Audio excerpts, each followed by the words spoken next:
আসসালামু আলাইকুম, স্বাগত ক্রিকেট বলে। যখনই ভারত আর পাকিস্তান মুখোমুখি হয় তখন শুধু ক্রিকেট খেলা হয় না, একটি যুদ্ধের আবহ তৈরি হয় মাঠে।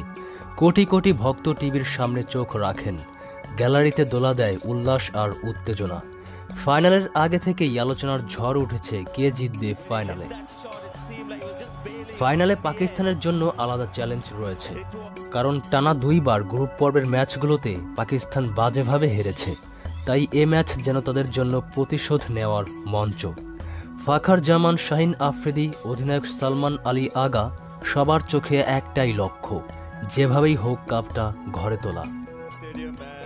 ভারত বনাম পাকিস্তান ফাইনাল মানেই আলাদা মাত্রার উত্তেজনা। প্রতিটি বল, প্রতিটি রান, প্রতিটি উইকেট যেন লাখো ভক্তর স্পন্দন বাড়িয়ে দেয়। গ্যালারি থেকে সোশ্যাল মিডিয়া সর্বত্র একটাই আলোচনা, কে হবে 2025 এশিয়া কাপের চ্যাম্পিয়ন।